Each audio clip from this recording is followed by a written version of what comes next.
क्या रिकॉर्ड करना कि किसी पर्टिकुलर डेट को फाइनेंशियल ईयर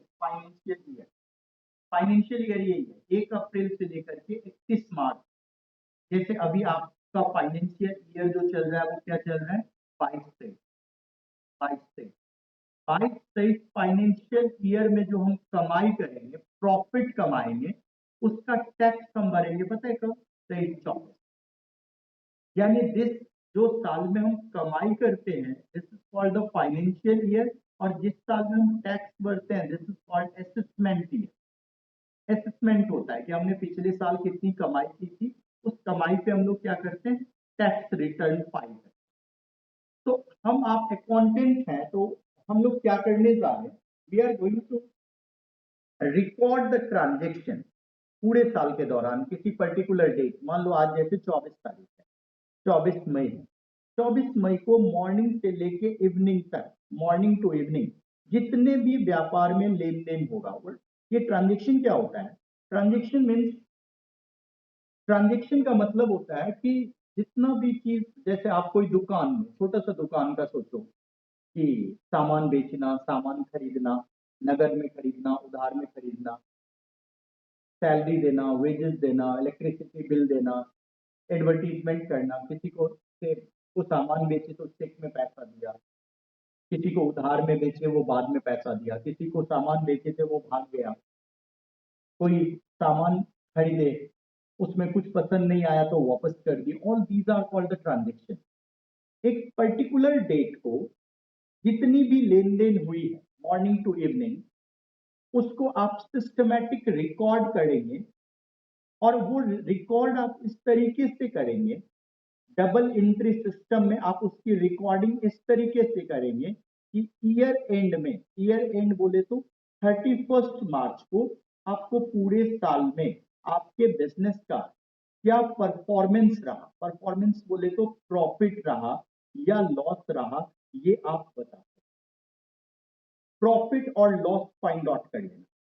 क्या वर्क है अकाउंटेंट का, प्लीज लिसन इट केयरफुली। एक पूरे साल के दौरान, एक फाइनेंशियल ईयर के दौरान जितनी भी लेन देन हुई है 365 दिन में, साल में, उस सारे लेन देन का सिस्टमैटिक रिकॉर्ड करना, और रिकॉर्डिंग इन सच ए वे, इस तरीके से वो रिकॉर्डिंग करना, डबल एंट्री में रिकॉर्डिंग करना कि ईयर एंड को बिजनेस की परफॉर्मेंस पता चल जाए। This is the work of an accountant.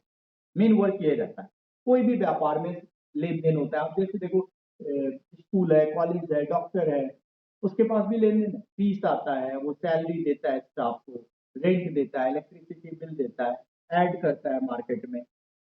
तो जितनी भी कोई भी संस्था में, हर संस्था में जो भी ट्रांजेक्शन है, जो भी लेन देन होती है, उसको प्रॉपर रिकॉर्डिंग करना इज योर वर्क। आप कई बार सुनते होंगे कि वो बैंक में अकाउंटेंट, बैंक में क्या होता है बताओ, एक्सेप्टिंग डिपॉजिट, डिपॉजिट बैंक लेता है, और प्रोवाइडिंग लोन, लोन देता है। तो जितना भी काम बैंक के अंदर होता है अकाउंटेंट उसकी रिकॉर्डिंग करता है इस तरीके से कि 31 मार्च ईयर एंड को आपको बिजनेस की परफॉर्मेंस पता चल जाए, प्रॉफिट और लॉस पता चल जाए। This is the main objective of an accountant, to find the performance of the business at the year end. As well as एक काम आपको क्या करना है, पहला काम करना है कि व्यापार में प्रॉफिट और लॉस निकालना, और दूसरा काम करना है कि आप बिजनेस का फाइनेंशियल पोजीशन पता कर ले, financial position, that is called the background of the business. Business की बैकग्राउंड कैसा है, फाइनेंशियल पोजीशन कैसा है, और फाइनेंशियल पोजीशन को जानने के लिए आपको एक बनाना पड़ेगा बैलेंस शीट, और बैलेंस शीट को समझने के लिए आपको उस बिजनेस का एसेट्स और लायबिलिटी को समझना पड़ेगा, एसेट्स एंड लायबिलिटी को समझना पड़ेगा, लायबिलिटी को समझना पड़ेगा। अगर किसी भी आदमी का, प्रैक्टिकली सोचो ना, what is the financial position, ये हम आप अपने नॉर्मल लाइफ में भी करते हैं। आप मुझे बताओ किसी आदमी को आप क्या बोलते हो, बैकग्राउंड बहुत स्ट्रांग है या बैकग्राउंड वीक है, कैसे बोलते हैं पता है, अगर किसी आदमी की प्रॉपर्टी एसेट बहुत ज्यादा है और उसकी लाइबिलिटी मतलब उधार बहुत ही कम है, सपोज कम, उधार कम है, इसका मतलब क्या है, उसका पैसा, खुद का पैसा, कैपिटल, पूंजी ज्यादा होता है। तो जैसे कैपिटल, हमारी प्रॉपर्टी में कितना पैसा मेरा है और कितना मैं उधार लिया, यानी हमारी एसेट्स में कितना पोर्शन कैपिटल का है, मेरा है, और कितना उधार का। तो एसेट बराबर क्या होता है, कैपिटल प्लस लायबिलिटी। अगर किसी बिजनेस में, हमारे बिजनेस में 100 रुपए का एसेट में मान लो मैं 90 रुपया उधार ले चुका हूं, तो मेरा पैसा कितना है, 10 रुपीज। मतलब मेरा पैसा बिजनेस में कंपैरेटिवली कम है, आउटसाइडर का पैसा ज्यादा लगा हुआ है। अगर मैं ऐसा बैलेंस शीट लेकर के बैंक के पास लोन लेने जाऊं, तो लोन हमें रिजेक्ट होता है। बोलेगा भाई आज के डेट में अगर तुम्हारा व्यापार बंद हो जाए तो 100 रुपए की प्रॉपर्टी 100 में तो बिकेगी नहीं, कम में बिकेगी। और 90 रुपए का जो पेमेंट करना है वो पता चलेगा ब्याज के साथ और बढ़ गया, तो तुम बाहर वाले का पेमेंट में ही नहीं कर पाओगे, तो अब लोन दे तो हमारा तो बैड डेट हो जाएगा, लॉस होता है।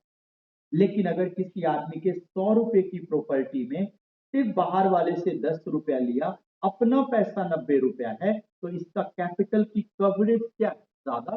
तो फाइनेंशियली ये बिजनेस क्या है, स्ट्रॉन्ग बिजनेस। ठीक है, और इसका लोन पास हो जाए।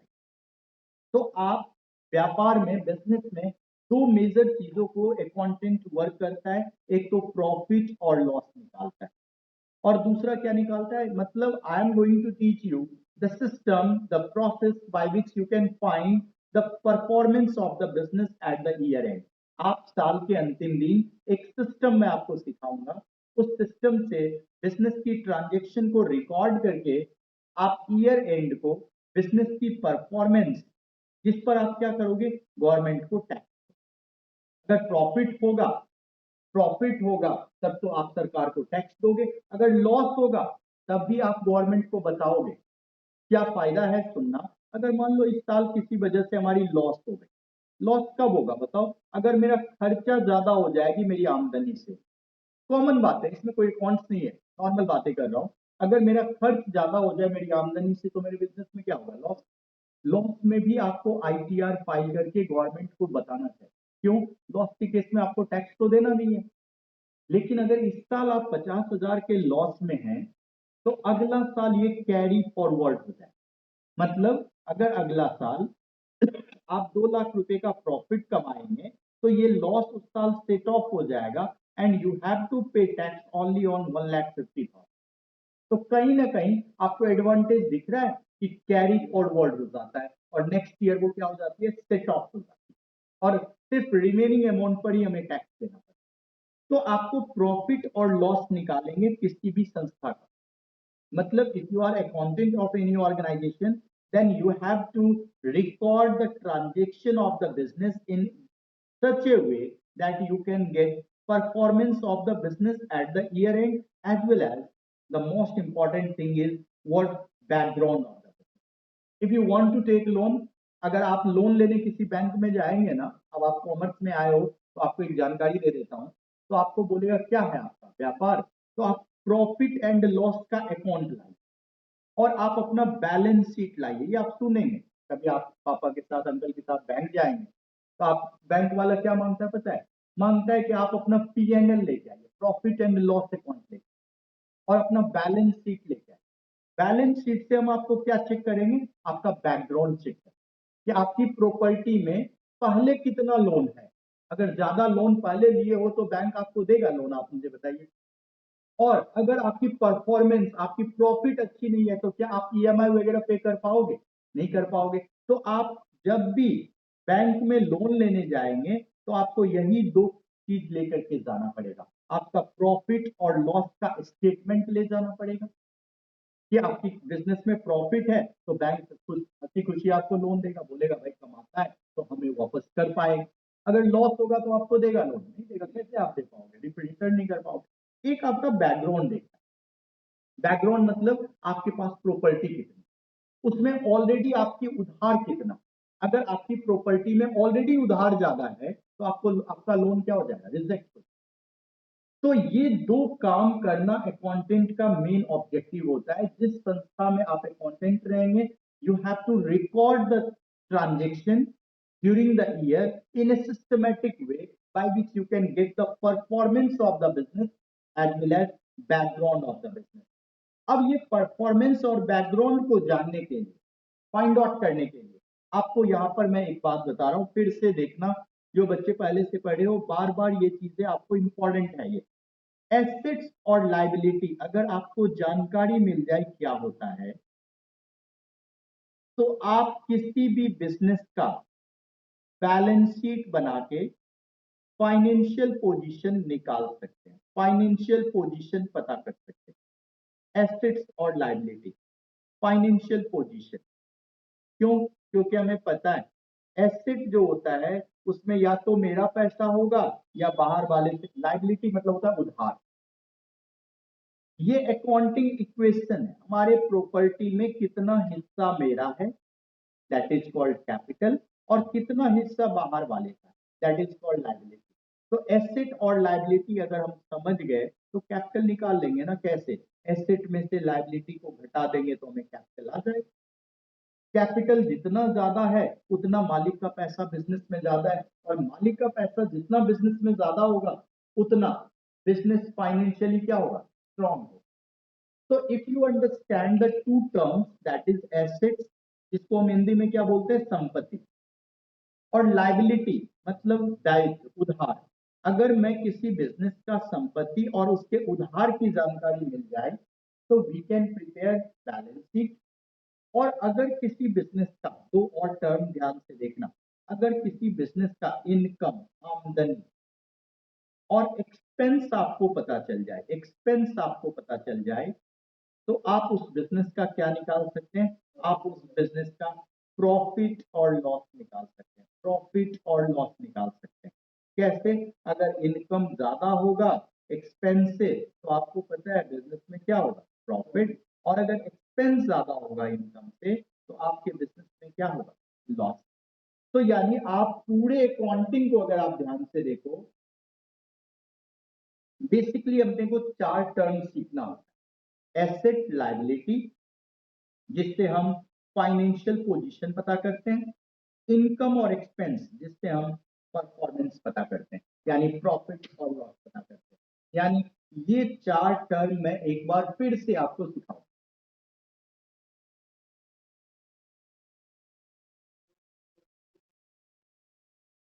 लायबिलिटी वो पैसा आया जो वापस करना, जो रीपेमेंट करना, और एसेट वो पैसा गया।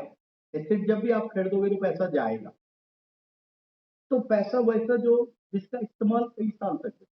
एक बार देखो ना, क्लियर हो जाएगा शायद। चार टर्म आपको दिख रहा होगा कि ये चार टर्म अगर मैं समझ जाऊं, एसेट, लायबिलिटी, एक्सपेंस और इनकम, तो हम लोग काम करना स्टार्ट करते हैं। हम लोग जो पढ़ रहे हैं प्लीज ध्यान से समझना, double entry system, double entry system. यानी सबसे पहला जिस बुक में ट्रांजेक्शन को हम रिकॉर्ड करते हैं, ट्रांजेक्शन जिस फर्स्ट बुक में रिकॉर्ड होती है, दैट इज कॉल्ड जर्नल। और जर्नल करने के लिए हमें दो टर्म समझना पड़ेगा। डबल एंट्री सिस्टम क्या होता है? डबल एंट्री सिस्टम का मतलब हर लेन देन का दो साइड होगा, डबल साइड होगा।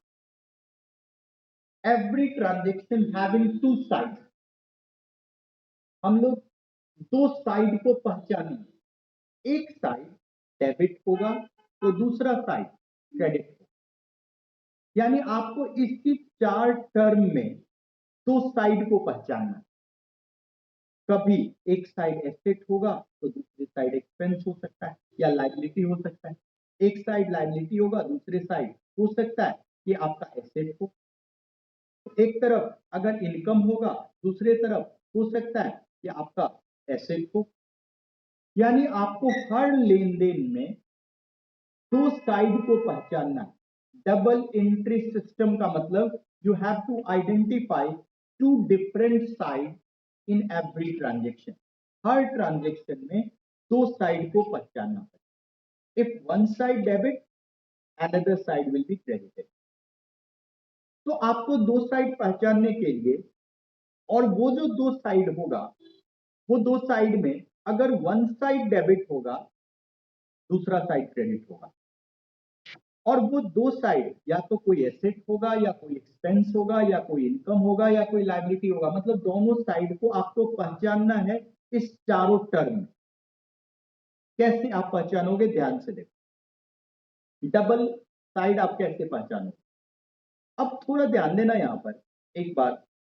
एसेट और एक्सपेंस तब क्रिएट होता है जब वन साइड कैश जाता है। दो साइड में जब भी एक साइड कैश जाएगा तो दूसरा साइड या तो कोई एसेट्स बनाएगा, प्रॉपर्टी खरीदेंगे तब पैसा जाएगा, या कोई खर्च करेंगे तब पैसा। ध्यान से देखना, जब कोई प्रॉपर्टी खरीदेंगे तब पैसा जाएगा या खर्च करेंगे तब पैसा जाएगा। जैसे मान लो बिल्डिंग खरीदेंगे तब भी पैसा जाएगा और रेंट देंगे तब भी पैसा जाएगा। फर्नीचर खरीदेंगे तब भी पैसा जाएगा और सैलरी देंगे तब भी पैसा जाएगा। आप देखिए, अगर हम लोग कार खरीदेंगे तब भी पैसा जाएगा, पेट्रोल डलवाएंगे तब भी पैसा, मोबाइल खरीदेंगे तब भी पैसा जाएगा, रिचार्ज करवाएंगे तब भी पैसा जाएगा। आप ध्यान से देखो, all these are asset. One side is common कि हर केस में कैश जाएगा, एक साइड डबल एंट्री पर है। दूसरा साइड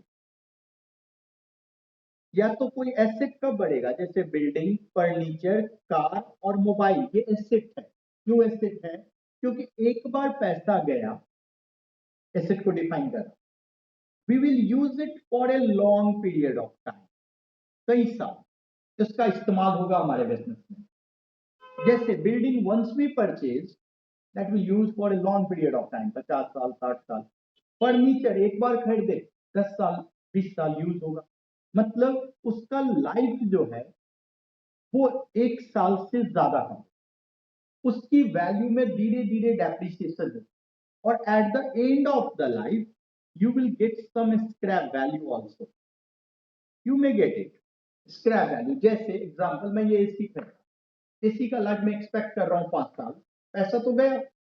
एसी का लाइफ में एक्सपेक्ट कर रहा हूं 5 साल, मतलब हर साल इसकी वैल्यू में कमी। कितने से, 5 साल अगर लाइफ है तो हर साल कितने से कमी होगी, 20%। 20% से कमी होगी, उसको क्या बोलते हैं, उसको डेप्रिसिएशन बोलते हैं। फिक्स एसेट की वैल्यू में टाइम के साथ वैल्यू में रिडक्शन होती है, बट ये फिक्स एसेट क्यों, क्योंकि कई साल इसका इस्तेमाल। और मान लो 5 साल लाइफ है, 5 साल मैं यूज करूंगा और 5 साल के बाद बेचूंगा, तो मान लो 2000 रुपया 5000 में बिक जाए, this value is called the scrap. लेकिन आप जरा देखिए, मतलब एसेट, फिक्स एसेट, एसेट क्या होता है, अलग अलग तरह का एसेट होता है। मैं अभी एसेट आपको पढ़ाऊंगा, एसेट करेंट एसेट होता है, फिक्स एसेट होता है, फिक्टिशियस एसेट होता है, इंटेंजिबल एसेट्स होता है। बट अभी आपको इनिशियली यही बात ध्यान देना है कि वो ऑटफ्लो जिससे आपको व्यापार में इनकम जनरेट करने में मदद कई साल तक में। जैसे ये फर्नीचर, कॉमर्स जोन का क्या है बताओ, एसेट, कई साल तक बच्चे आएंगे और 8 साल 10 साल तक ये यूज होगा। आप देखोगे हमारे बैलेंस शीट में फर्नीचर दिखेगा, मैं आपको दिखाऊंगा, मैं खुद से बनाता हूँ ट्रेडिंग पीएन, तो आपको पीएनएल बैलेंस शीट में ये फर्नीचर दिखेगा, ये आपको एसी दिखेगा, ये प्रोजेक्टर दिखेगा, ये लैपटॉप दिखेगा, आईपैड दिखेगा, ये सब हमारा बैलेंस शीट में दिखेगा। और एक्सपेंस में क्या दिखेगा आपको पता है, प्रॉफिट एंड लॉस में क्या दिखेगा, मैं आपको जो बोल रहा हूँ वो मैं आपको प्रैक्टिकली दिखाऊंगा, मैं उसी पर टैक्स रिटर्न फाइल कर, आपको यहाँ का इलेक्ट्रिसिटी बिल दिखेगा, आपको यहाँ का किराया दिखेगा, आप बाहर एडवर्टीजमेंट करता हूँ उसका खर्चा दिखेगा, दो एक तो स्टाफ रहता है उसका सैलरी दिखेगा। इनकम कहाँ से दिखेगा, आ रहा है कहाँ से पैसा, फी से आ रहा है, फी से, दैट इज इनकम। इनकम अभी बाद में बात करें, अभी आप एसेट और एक्सपेंस देखो, ये दोनों में एक साइड कॉमन है कि पैसा जा रहा है। जब भी पैसा वन साइड, डबल एंट्री, दो साइड पहचानना है, एक साइड जब भी पैसा जाएगा तो दूसरा साइड या तो कोई एसेट बढ़ेगा या कोई एक्सपेंस।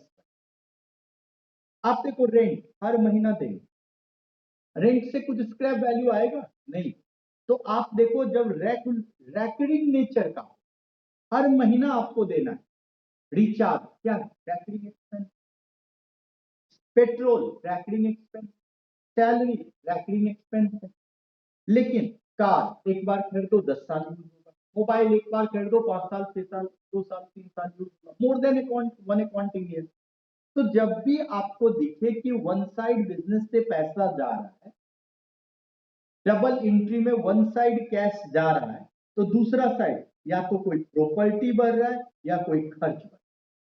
अब आप जरा रूल देखना, कैश के बारे में कहीं पर लिख लेना एक बार साइड में कि कैश भी करंट एसेट होता है, it is not a fix asset, it is a current asset.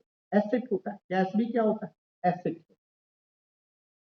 अब रूल क्या कहता है, मैं आपको यहाँ पे एक बार रूल लिख पा रहा हूं, जो नए बच्चे हैं वो कॉपी करें, जो पहले से पढ़ रहे हो वो रिवाइज करो। एसेट और एक्सपेंस अगर बढ़ता है तो हम डेबिट करें, और अगर कम होता है तो हम क्रेडिट करें। आप जरा ध्यान से देखिए, आप सारा ट्रांजेक्शन में डेबिट क्रेडिट कर सकते हैं। जब भी कैश जाएगा तो कैश क्या होता है, एसेट। एसेट जब भी कम होगा तो आप इसको क्या करेंगे, क्रेडिट। अगर मैं आपको बोलूं एसी खरीदा, क्या डेबिट होगा, सर कैश तो क्रेडिट होगा, ये तो पक्का। जब भी बिजनेस से पैसा गया तो कैश नाम का एसेट कम होता है, और कैश एसेट जब भी कम होगा तो हम करेंगे क्या, क्रेडिट। और जब भी कैश नाम का, जब भी कैश कम होगा, दूसरा साइड चाहे एसेट बढ़ाए या एक्सपेंस बढ़ाए, बताओ एसेट और एक्सपेंस दोनों में से कुछ भी बढ़ेगा तो क्या हो जाए, डेबिट। डेबिट क्रेडिट तो मिल गया। चाहे आप बिल्डिंग खरीदो या रेंट दो, हमें पता है वैसे कि बिल्डिंग क्या होगा, एसेट, और रेंट क्या होगा, एक्सपेंस। लेकिन जर्नल करने में कोई दिक्कत नहीं, बिल्डिंग हो या रेंट हो, दोनों में से कुछ भी हो डेबिट होगा, और कैश क्या होगा बताओ, क्रेडिट होगा। आप देखो, मैं कुछ कैश जाने का ट्रांजेक्शन आपको बता रहा हूं, कैश जाने का। जैसे एसेट और एक्सपेंस, एक बात तो आपको पता चल गया होगा, बढ़ेगा तो हम क्या करेंगे, डेबिट, और घटेगा तो हम क्या करेंगे, क्रेडिट। जैसे मैं कुछ ट्रांजेक्शन लिख रहा हूं, आप अकाउंटेंट हैं, आप देखिए मैं लिख रहा हूं फर्नीचर परचेज, फर्नीचर खरीदे 10,000, राइट ऑन इट, 10,000। दूसरा लिखो आप गुड्स परचेज, गुड्स परचेज 15,000। तीसरा लिखो रेंट पे 5,000। चौथा लिखो सैलरी पे 3,000। Electricity bill pay, bill pay 8,000। Car purchase 20,000। Interest पे, इंटरेस्ट पे 5,000। इस सारा ट्रांजेक्शन को आपको ध्यान से देखिए, ये आपको कोई बिजनेसमैन ये सब ट्रांजेक्शन किया है, और आपको अकाउंटेंट आपको ये दे दिया, बोला कि जर्नल करो। यहाँ पर लिख रहा हूँ पास्ट जर्नल एंट्री।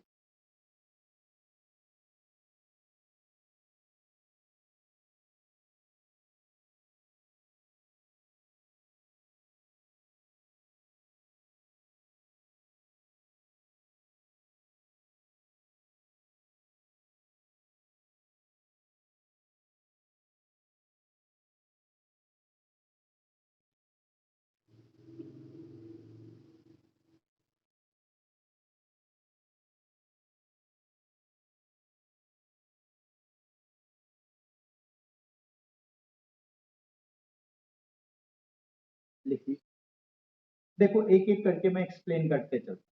पहला ट्रांजेक्शन क्या कर रहा है, फर्नीचर परचेज। आपको एक रूल तो पता है ना, एसेट और एक्सपेंस अगर बढ़ेगा तो क्या करोगे, डेबिट, और कम होगा तो क्या करोगे, क्रेडिट। पहला ट्रांजेक्शन क्या बोल रहा है, फर्नीचर परचेज, परचेज। मैं आपको थोड़ा बहुत जो प्रैक्टिकल सिखाता हूँ, फिर हम लोग थ्योरी पे चलेंगे। फर्नीचर परचेज कितने का खरीदे थे, फर्नीचर 10,000 का। Furniture purchase 10,000।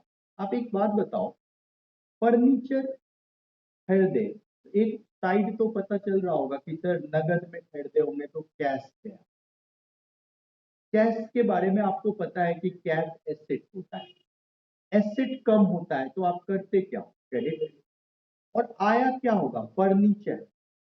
फर्नीचर जब भी पैसा जाएगा तो ये फर्नीचर, एक बात तो हम श्योर है कि ये फर्नीचर या तो एसेट होगा या एक्सपेंस होगा, क्योंकि पैसा जब भी जाता है तो या तो एसेट बनाता है या खर्च बनाता है।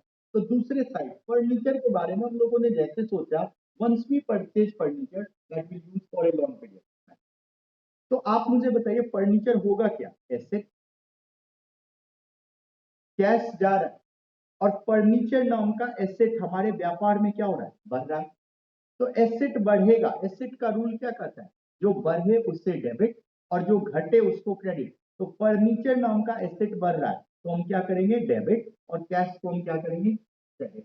यानी अगर हमें जर्नल एंट्री करना होता है इसका, तो 5 कॉलम होता है जर्नल। जर्नल में सबसे पहला कॉलम को क्या बोलते हैं, डेट। दूसरे कॉलम को क्या बोलते हैं, पर्टिकुलर, पर्टिकुलर। तीसरे कॉलम को लेजर फॉलियो, जर्नल के बाद हम लोग लेजर बनाए, लेजर के किस पेज में इसकी पोस्टिंग करेंगे, ये बातें लेजर फॉलियो में हम लोग लिखते हैं।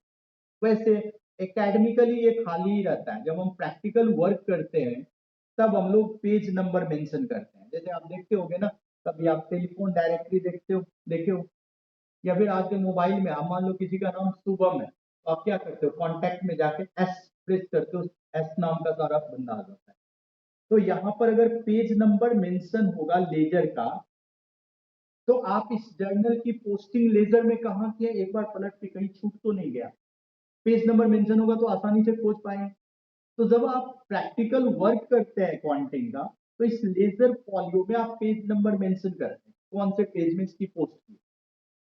लेकिन आप पढ़ाई लिखाई में 8-10 ट्रांजेक्शन ही होता है, तो आप उसमें लेजर का पेज नंबर क्या मेंशन करते हैं।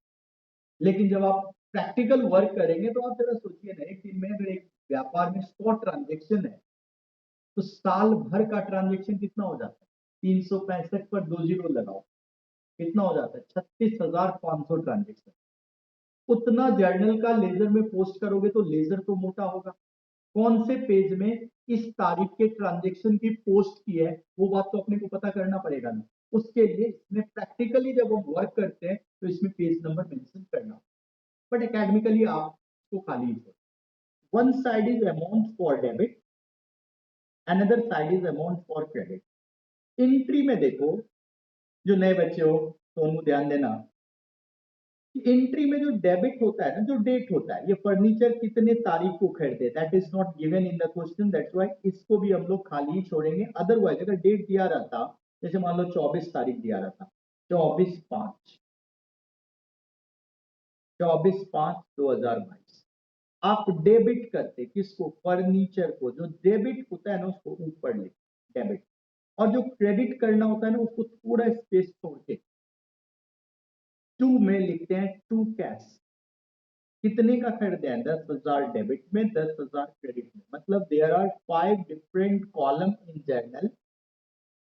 डेबिट ऊपर लिखते हैं और क्रेडिट को कैश जा रहा है, फर्नीचर खरीदे होंगे। अभी मैं सारा काम एसेट और एक्सपेंस पे कर रहा हूँ, लायबिलिटी और इनकम की बात बाद में करेंगे। तो आप यहाँ पर नैरेशन लिख देंगे। नैरेशन का मतलब होता है explanation of the entry, that you can write in your own language. जरूरी नहीं है कि मैं जो लिख रहा हूँ वही लिखना है। जनरली ये बीइंग वर्ड स्टार्ट होता है, being furniture purchase for cash, purchase for cash, for furniture purchase for cash, 10,000 debit में, 10,000 क्रेडिट। फर्नीचर खरीदे कितने का, 10,000। फर्नीचर नाम का एसेट, कॉपी करना है आप लोगों को, फर्नीचर नाम का एसेट बढ़ा होगा और कैश नाम का एसेट घटा होगा। तो रूल कहता है जो एसेट बढ़े उसे डेबिट करना है और जो एसेट कम हो उसे क्रेडिट करना है। फर्नीचर खरीदेंगे तो फर्नीचर नाम का एसेट बढ़ेगा और कैश नाम का एसेट कम होगा। तो आने वाले क्लास में मैं आपको जब भी बोलूंगा कि बताइए पेन खरीदे, क्या एंट्री होगा, pen account debit to cash, पैसा जा, कुछ भी खरीदेंगे, जब भी पैसा जाएगा तो कैश क्रेडिट, चाहे वो एसेट हो या एक्सपेंस हो, डेबिट हो। आपको पहचानने की जरूरत ही नहीं है जाएगी। अगर मैं आपको बोलूं कि मोबाइल खरीदे तो क्या एंट्री होगा, sir mobile debit cash credit. और मैं बोलूं रिचार्ज करवाए, तब भी recharge debit cash credit. Mobile asset है, रिचार्ज एक्सपेंस है, लेकिन एसेट हो या एक्सपेंस हो, बढ़ेगा तो हम क्या करेंगे, डेबिट करेंगे। क्लियर हुआ? इधर से आओ, इधर से आओ, हो गया क्लियर? पक्का? या फिर रुको मैं चेक करूं? नेक्स्ट अगला बताइए क्या? गुड्स परचेज, गुड्स परचेज सामान खरीदे। प्लीज थोड़ा एक बार ध्यान से समझना। रुपीस कितना? 15,000। एक बात तो आपको डबल एंट्री में पता चल रहा होगा, सर सामान खरीदे तो कैश गया, नगद में खरीदे ऐसा मान लेना, उधार में खरीदते तो और कुछ बात होती, कैश तो जा। और क्या आ रहा होगा, स्टॉक आ रहा, स्टॉक हमारे बिजनेस में बढ़ रहा होगा और कैश जा। अब थोड़ा सा एक वर्ड आपको सीखना पड़ेगा, स्टॉक भी हमारे बिजनेस का एसेट ही होता है, लेकिन ये कौन सा एसेट होता है पता है? Current asset. कैश भी हमारे बिजनेस का क्या होता है? Current asset. यानी एसेट का रूल ही लगेगा। एसेट का रूल क्या कहता है कि जो एसेट बढ़ रहा है उसे डेबिट और जो एसेट कम हो रहा है उसको क्रेडिट। जब भी आप सामान खरीदेंगे आने वाले समय में, ये जो मैं अभी यहाँ पर दो साइड कर रहा हूँ ना, वो आपको करना नहीं है, आपको करना है डायरेक्टली एंट्री, 5 कॉलम बना करके।